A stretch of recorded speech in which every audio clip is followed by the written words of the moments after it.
Good. So in this talk, I want to talk about the Lovász theta number. And yeah, so as Guido mentioned, I was a postdoc here between 2005 and 2009. And then in our discussions with Monique and with Lex, then the Lovász theta number came up quite often. It was either the beginning of a discussion or it was the end of a discussion. And for this reason, I think it's appropriate to talk about this here. And it made a lasting impact on me, these kind of discussions. Good. So the Lovász theta number. So this is Lovász, and the Lovász theta number was defined in this paper, the Shannon capacity of a graph from '79. And this is really one of the founding papers of semidefinite programming. And yeah, what's inside? Yeah, many nice things, but I mean, first of all, it's going to be a graph parameter, which has to do with combinatorial optimization, and therefore will introduce it kind of slowly. So combinatorial optimization is usually optimization over a graph. So this is all the beginning of it. And we are interested in finding independent sets of large size. So an independent set is a subset of vertices, so that no two pairs of vertices are connected by an edge, like these four. Like this. Now I understand. Wow. So like these four red points, they are not connected by net, they're independent. And now the question is, find an independent set which is as large as possible. Yeah, and it turns out that here in this setting, 4 is the optimal choice. You cannot find 5 vertices which are not connected by edges. And therefore, we say that the independence number, also called alpha of G, is equal to 4. Yeah, so that's an important graph parameter. And yeah, from a computational complexity point of view, then it's easy to see that finding the independence number is an NP-hard problem. So you cannot expect to find an efficient algorithm which solves this problem for arbitrary graphs. But on the other hand, and now Lovász theta number comes in, is that the Lovász theta number gives a bound for alpha, an upper bound for alpha, which you can compute efficiently, which you can compute in polynomial time, and which you also can compute kind of on, not only in theory, but also in practice. Okay, so how does this work? So let's introduce the theta number. So what we do is, in the step 1, we go from the graph to analytic geometry. So we go from graphs to linear algebra. So here in this example, I show you a graph on 5 vertices. The vertices are indexed between 0, 1, 2, 3, 4. And we have edges between 0, 1, 1, 2, 2, 3, 3, 4, and 4, 0. Okay, so that's the combinatorial data. And from this combinatorial data, we use some analytic geometry. So what we are going to do is we look at the characteristic vector of an independent set, chi I. So for example, in this case, I look at the characteristic vector of 1, 3. So that's an independent set, these two vertices. And this is this one here, this vector, which has 5 components. For every component, it is either 0 or 1, and every component corresponds to one of the vertices. And I put a 0 if the corresponding vertex, that's vertex 0, this is not belonging to the independent set. And I put a 1 if it belongs to the independent set. Yeah? So here I put a 1 here because the number 1 lies in the independent set, and here I put a 1 because the number 3 lies in the independent set. All the others are 0. Okay, yeah, why not? Okay. Then I do something maybe strange at the beginning. I take the outer product. So I take the outer product of this characteristic vector, looking at it as a column vector, times the row vector, giving me a matrix where the row and columns are in the vertices of the graph, and I have 0 and 1s here in between. So it's a rank 1 matrix, which has a couple of nice properties. Yeah, so what are the nice properties of it? Yeah, first of all, this matrix is symmetric and positive semidefinite. So we will later optimize over these kind of matrices. So positive semidefiniteness is important. then you see that you have at the entry ij is 0 whenever you have an edge between I and j. Because here I look at independent sets. I take the outer product of the independent set vectors, and in the independent sets, I cannot have an edge between I and j. Next nice property is that if I sum up all the entries of this matrix, I get a 4. Yeah, 4 times the 1. And that's exactly the number of points in the independent set times squared. Yeah, I mean, this also works, of course, for other characteristic vectors. Next thing which we can do is we look at the trace of the matrix, so the sum of the diagonal entries. And then we see that the sum of the diagonal entries is equal to 2, 1 plus 1, which is also, in the general case, the number of vertices in an independent set. Okay, and these 4 observations, we will just use them now, and we will forget about that this A was coming from an independent set. We are just using these 4 observations to come up with a formulation of the theta number which upper bounds the independence number. Yeah, so we go from analytic geometry to convex optimization to semidefinite programming. So we just kind of saw that alpha is upper bound by theta, and then theta of g, the Lovász theta number, is this maximization problem, where you just use the observations I had before without really assuming that A came from the construction characteristic vector of the independent set times characteristic vector of the independent set transpose. And because we don't require to have that this A was coming from this construction, we have an upper bound for alpha. Yeah, and that's the theta number of Lovász. Okay, and now we are in the business of optimization, in the business of convex optimization. So we can apply duality theory to turn this maximization problem into a minimization problem. Yeah, that's also something we are usually doing if we do convex optimization, that we can play with a primal dual.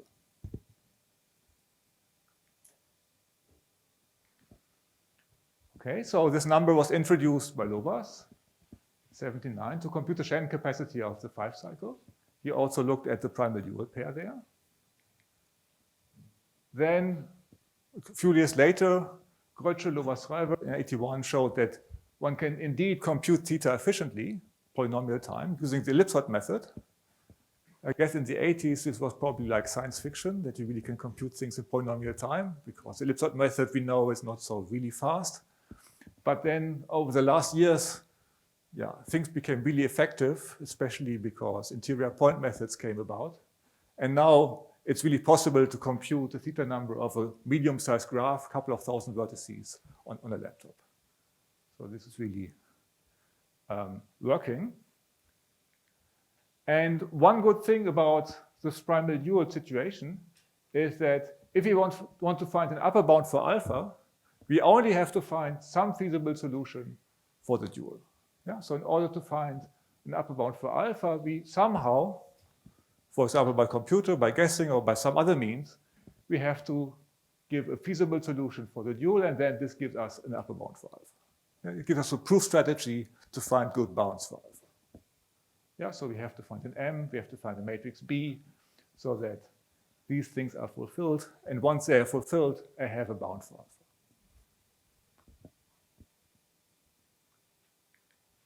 All right. Good. So now we add some algebra to the picture. So we do some symmetry reduction to simplify the computation. Yeah, so in this 5-cycle picture, things become very easy. But there are kind of an example case for the things which come later. So let's try to understand them. Okay, so you have this 5-cycle. You want to compute the theta number of. And then you see that this 5-cycle, you can turn by 72 degrees, and you stay on this 5-cycle. So you can do a cyclic permutation of the vertices. Yeah, so you can move 0 to 1, 1 to 2, and so on. And this is done using this cyclic permutation matrix. Okay, and then the trick is that if you have a feasible solution B for the dual, which can be written like this, yeah, so matrix B where on the diagonal you have m's and then you have some other values which you have to specify. Then you apply this cyclic permutation from left and right, so you conjugate by this permutation matrix. You get another matrix, C transpose BC, and it has the same structure because the cyclic permutation matrix maps the graph to itself. And if you have a feasible solution for the dual, also after doing the cyclic permutation, you also have a feasible solution of the dual. You have the same zero pattern, the eigenvalues stay, the objective value stays. Okay, that's nice. And now you can do it not only once, you can do it a couple of times and do sum over the entire cyclic group. Then you get, after doing this, you get this matrix here, which when B was feasible for the dual, it's also feasible. But now something kind of nice happens. It happens that the optimization problem does not depend on 6 variables as here. It only depends on 2 variables because you can aggregate this B0i's or Bij's into 1B. So that's one nice thing which happens. And another nice thing which happens is that if we look at this matrix here, this matrix has some extra structure. It has, I mean, once you understand the first row, you also understand the other rows because the other rows are just shifted by 1 to the right, and then you're coming back. So you have a circulant matrix. And yeah, many things are known about circulant matrices. For example, you can understand their eigenvalues by taking the discrete Fourier transform. And eigenvalues are important because we want to see that this matrix is positive semidefinite. Yeah, and then we can restrict our optimization from arbitrary matrices to circulant matrices, and then things become much easier. Okay, things become much easier, and we are saying this by taking the appropriate Fourier basis. Yeah, circulant matrices are connected to the discrete Fourier transform, and now you can play this game not only for finite groups, but you can also play it for more complicated groups, and things still work out. Yeah, so, for example, you can consider graphs on locally compact abelian groups, finite, and you can play the same game. Then you can encode the first row of your circulant matrix by some vector, or in the setting of more complicated groups by functions lying in L1 of A. So this F specifies the first row of the matrix. Then you can encode that this matrix is positive semidefinite by the fact that the Fourier transform of F corresponding to the group is non-negative everywhere. And then technically you see that the theta number you want to compute is this minimization problem over here. Yeah, so you minimize F0 so that F lies in L1, that's the optimization variable. You want to have that these Fourier coefficients are non-negative, and you want to have that f of x is equal to 0 when you have an edge between 0 and x. And f hat is a corresponding Fourier transform of your abelian group A. Why minimize F0? Where did that come from again? So if you recall, I didn't really say that, of course. If you recall this structure here, then F0 corresponds to these diagonal elements here. And these diagonal elements, if you recall, that's many things to recall, of course, then this M corresponds to minimizing M on the dual side. And did we encode the B minus J? Like, I guess that's the all ones vector or something, right? Exactly. So I didn't say that. So the J matrix is an all ones matrix. And then I want to have that B minus this all ones matrix is positive semidefinite. And this is encoded by saying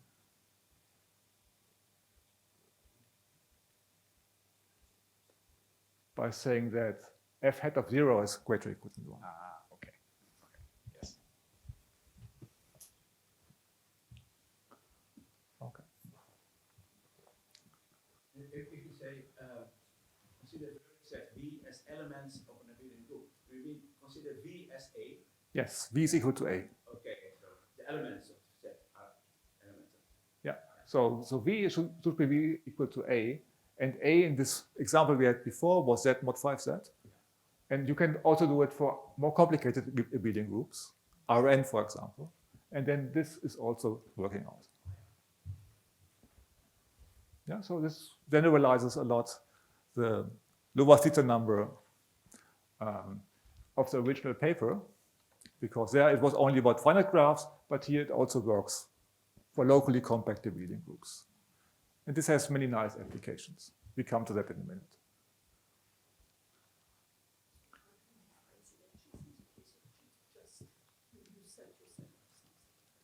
Yes, exactly. Yeah, so you have edges, you say what the edges are between 0 and, you specify the neighborhood of 0, and then you move this neighborhood to all other points. So you need also symmetry on the edges. Yeah, so I see the audience is listening. Very good.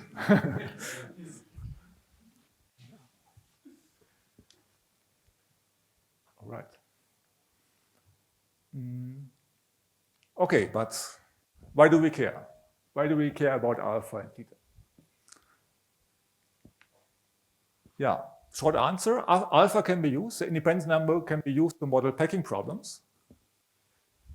So where the vertex set corresponds to all possible positions of the objects you want to pack.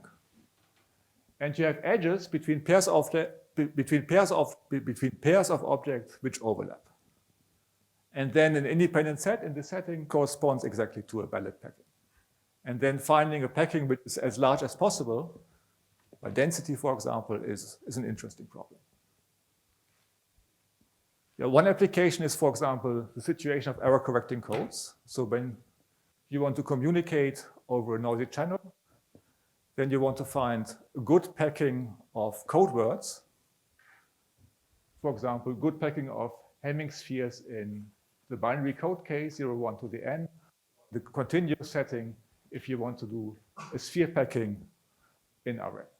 Yeah, so this was already realized by Shannon that communicating over a noisy channel can be done best using sphere packings in some space, especially in high dimensions. What you also can do is you can look at really concrete packing problems in like dimension 3, where you, for example, want to pack geometric shapes like these ellipsoids here, or I think these are M&Ms.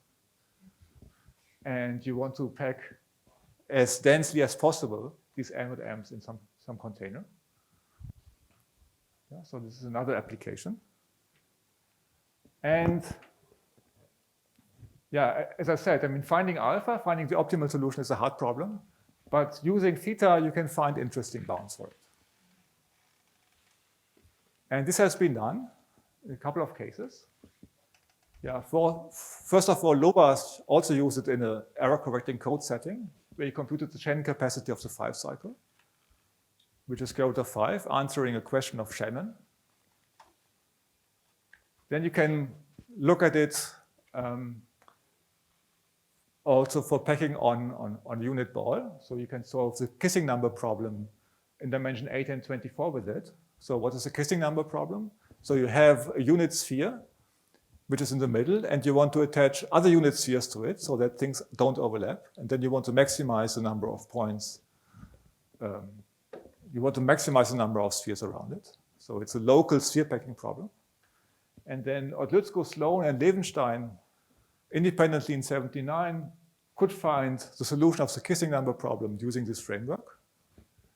They were talking about the framework of the Del-Zart bound, but in this setting, they coincide. And then more success stories, so encoding theory in the framework also of the Del-Zart linear programming bound, these 4 Americans, McAllis, Rodemich, Rumsey, and Welch, 77, Kawatiansky, Levenstein could prove asymptotic bounds for error correcting codes in the binary setting and here on the sphere packing setting. Yeah, so these are kind of the success stories from the 70s. There are more success stories, more recent. Then in 2003, Kohn and Elkis could find a numerical solution using this theta number of the sphere packing problem in dimension 8 and 24. So they could extend the kissing number problem to, or they could almost extend the kissing number problem from the local version to the global version. So they could find good numerical solutions, so which were very close to the optimal solutions. Then together with David Delat, Fernando Oliveira, we could adapt this Kohn-Elkis bound or the Lovász theta number for packings of spheres of several radii, like here, like here. Then together with Maria Dostad, Cristobal Guzman, who also was a postdoc here, I think, Fernando Oliveira, we could also use this technique to find new upper bounds for translative tetrahedral packings. So we could go from spheres to non-spherical shapes like tetrahedra. Yeah, and then recent breakthroughs by Marina Wyazowska. She could use this framework to find the exact solution for the sphere packing problem in dimension 8. So she could find the optimal solution of the theta number. And this is very, very tricky because next to algebra geometry, she also had to introduce some number theory to the picture, and she had to introduce some modular forms to find the optimal solution for the theta number. And then 1 week later, after Marina's breakthrough, Henry Coe, Abhinav Kumar, Stephen Miller, Danilo Radchenko, and Marina, they could find the exact solution of the sphere packing problem in dimension 24. Again, using modular forms to construct the optimal solution for the number for the corresponding problem here.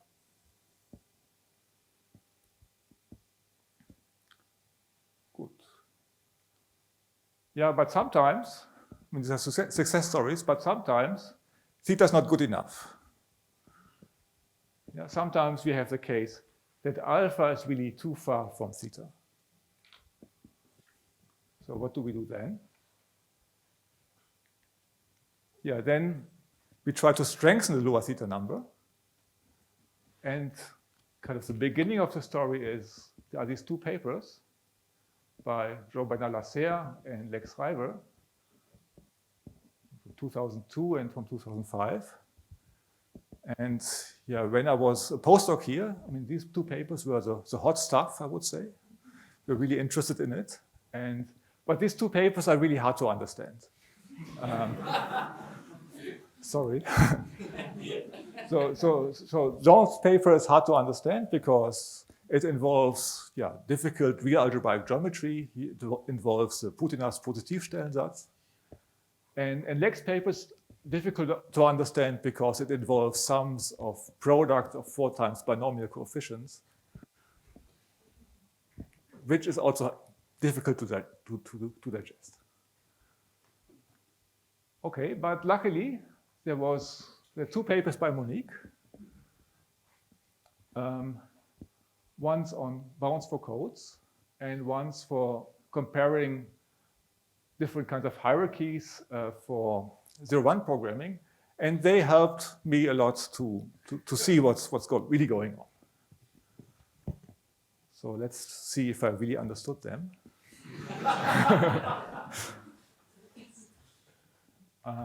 Okay, so here is what I think is Monique's explanation of the Lasserre hierarchy. Okay, so we start out with a graph. So I should take the 5 cycle again, but this is too complicated because the matrices would become too big. Okay, so now we take an easy graph, 0, 1, 2. And instead of using the characteristic vector just on the vertex set of the graph, we take the characteristic vector on the power set. Yeah, so we take characteristic vector of I of the power set R to the 2v. So we have to say for every subset of the vertices J, we have to say what the entry of chi has to be. And here we say it is 1 if J is contained in I and 0 otherwise. Okay, so here's the example. So here my independent set is 0, 2, this vertex and this vertex. And then I take chi, again, outer power chi times chi transpose, do this construction, and then I get this matrix here. It's again a rank 1 matrix. But where now rows and columns are indexed by all the subsets of the vertices of the graph. And I have a 0, 1 structure corresponding to this containment relation. Okay, so it's a very big matrix, exponential size in V. But okay, so let's do some observations. So first of all, A is symmetric, positive semi-definite. Then I have zeros whenever I have a 0 at position J, J prime, whenever J union J prime is not independent, which generalizes the case which we had before. There we had just 2 vertices, and they are connected by an edge, meaning they're not independent. But here, things can become more complicated, so we're just saying that they're not independent. Next important thing is that the A empty set is equal to 1, this part here, because the empty set is always contained in any other set. Then if we sum over all vertices, so we just take not the entire power set, but we just take the singletons, then we see that we have the number of elements in the independent set. So in this case, I have to take this one here and this one there, sum it up, and I get 2. Then also interesting, A has moment structure, which means that the entry A, J, J prime only depends on the union J, J, union J prime. And also important, A has natural submatrices, and they're indexed by subsets of fixed cardinality. And here I indicate them by these red lines. Yeah? So this is the first submatrix only indexed by the empty set. Here is the second submatrix only only indexed by sets up to cardinality 1, here sets up to cardinality 2, and here sets up to cardinality 3. Yeah, and these kind of matrices, they help us to strengthen the theta number.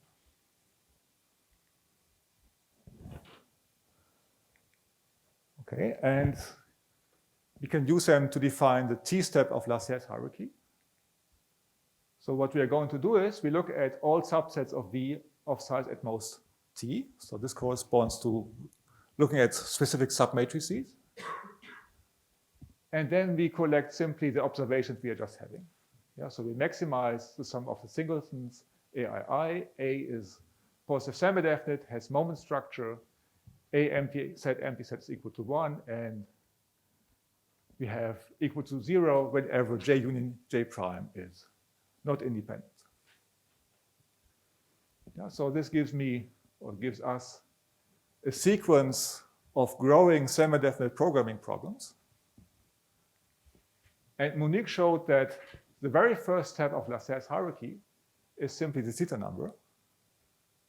Then these numbers can grow. And at the end, at the alpha step, they converge to alpha. Yeah, so in principle, you can use this Lasserre hierarchy to determine alpha at the end.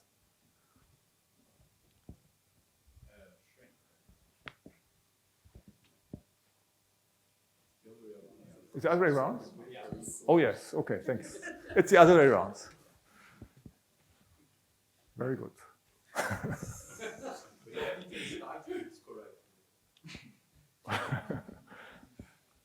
Oh, sorry, yeah. So it's the other way around. Okay, so that was one part of Monique's paper, but it was correct in Monique's paper. Or was it? then Monique showed that the bound by legs lies between Lasserre 1 and Lasserre 2. So it's strengthening the theta number, but it is not quite Lasserre 2. And she proved that for fixed t and for binary codes of length n, one can compute the t-step of Lasserre's hierarchy in polynomial time in n time. But you say schijnbaar is Lovász bound. Is Lovász bound, yeah? The theta. This is Lovász bound, but your bound from the previous paper lies between Lasserre 1 and Lasserre 2. Yeah. Okay. Okay, and then we were building on Monique's synthesis. So with David Elard, we were able to generalize Monique's view to infinite geometric packing graphs. And this provides the framework of 2T bounds.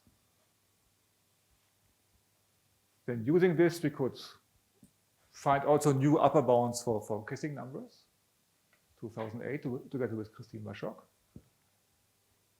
Then we could use it to prove the optimality of a 10-point configuration on S3. So we could find a configuration of 10 points on S3, which are at largest distance, and we could prove that what the largest distance is. Then Kohn and Wu used this framework to look at universal optimal solution of 7 points on the projective plane.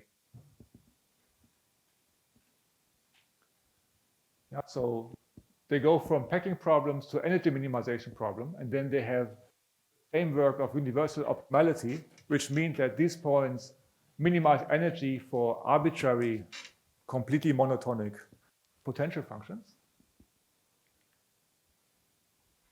Then David was able to solve energy minimization problems completely with 5 points on S2 numerically, Lasserre 2. Yeah, then we could squeeze things a little bit, and we were computing 6-point bounds for equiangular lines, together with David, Fabrizio Machado, and Fernando Oliveira. Then Maria Dosta, David Elard, Philippe Moustrou could prove the optimality of 183 points on the hemisphere of F7. So they were taking S7, the upper part, and they were able to find out what is the optimal distribution of 183 points. They are, of course, connected to dimension 8 and the corresponding structures which optimize packings. And then recently, David, together with Henry Cohn and Andrew Salmon, they were able to compute new upper bounds for sphere packings using the 3-point bounds. So using something which lies between Lasserre 1 and Lasserre 2. So for example, if you want to find the best known sphere packing bounds in dimension 4, it's in their paper. And behind the scenes of basically all these results, you find some numerical, kind of challenging, difficult computations, solving difficult semi-definite programs, which then afterwards are made rigorously using some post-processing. Yeah, so here there's first of numerical results, but then they are turned into rigorous mathematics by using some post-processing.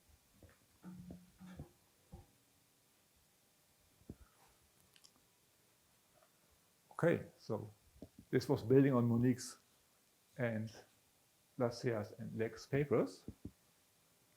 The story continues, but not today because things are becoming too technical and too long. So together with Davi and Fernando and Lucas, we were able to generalize the Lovász theta number for graphs to hypergraphs. So we could also define an independent number for hypergraphs. We could define a theta number which upper bounds alpha, and we could do some also asymptotic estimates to look at it. And here are these 2 papers. So the theta number is really a continuous story of kind of my scientific work the last 15 years. which was starting kind of here with Monique and with Lex. And yeah, so this had really a strong and lasting influence on me. Yeah, to end the entire story, I also ask around the other postdocs Monique had. So Monique had many, many postdocs, I realized. It was also difficult to find a complete list. And I'm not sure if I have a complete list now, but we are getting close to it. And when everybody sent me some input and said basically the same thing, which is here, so giving the voice to some of Monique's former postdocs. And everybody agrees that Monique is doing a very good job as a postdoc supervisor. It's very hard to read, but I knew that, so I give it to you. Please. Yeah, thanks for listening.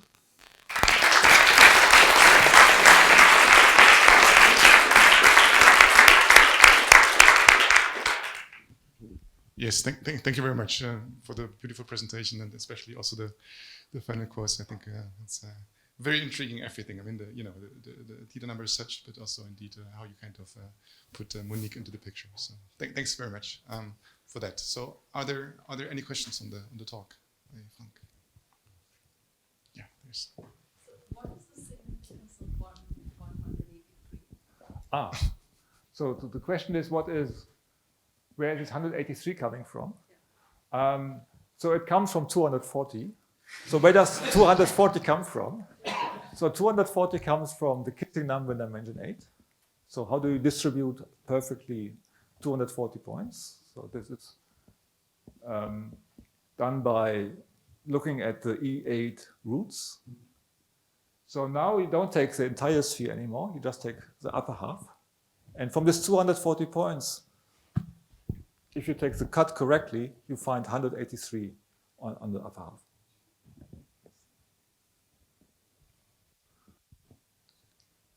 Okay, there's one more question. A quick question. So I imagine the reason Lovász didn't put the entry-wise non-negativity conditions which are implied on that matrix is because it would no longer be a valid bound on the Shannon capacity. So are there any STPs that are valid bounds on the Shannon capacity and sometimes better than Lovász on any graph? On some graph, I mean. So the question is, so the theta number gives, so the theta number gives also a bound for the Shannon capacity. Yes, Not only the independence. Is there a better STP that is always at least as good and sometimes strictly better for Shannon capacity? Oh. I think I don't know. I tried to find it, but I couldn't find it. Okay. Thank you. There are other STP upper bounds? Not the Hammers bound.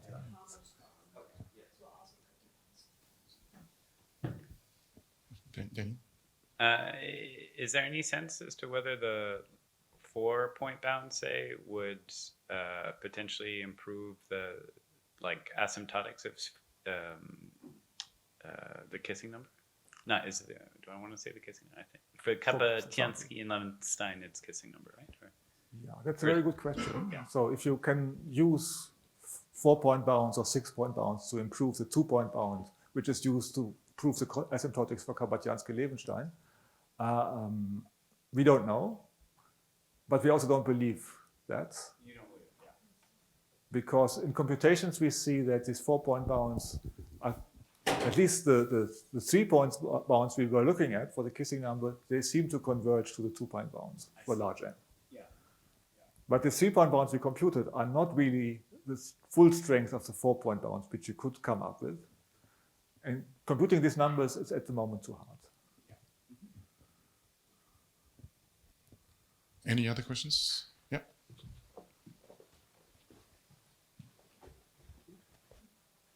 Hi, thank you for the presentation. I had a question about this slide. So you mentioned the last sentence, some post-processing. What does that mean exactly? Or Yeah, can you give me so an idea? So first of all, we run this STP, which computes, say, the first step or the second step of Lasserre's hierarchy. So we run this on the computer, so we get some numerical data out of it.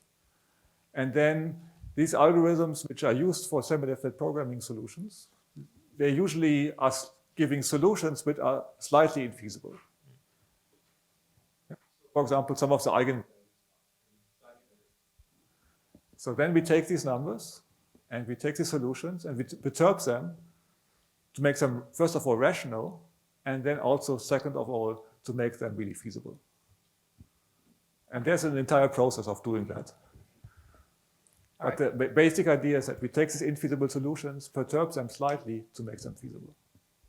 But usually they are always positive semidefinite, but they are not, the constraints are not correctly satisfied. But I think usually they are positive definite. This depends on the solver.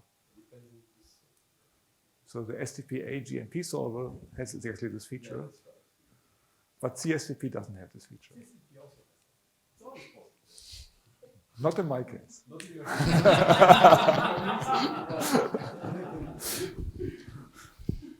Okay, great. So I propose like let's have these deeper questions for the break. Frank, thanks once more very much for the beautiful presentation, and also for you, of course, we have some cadeautjes.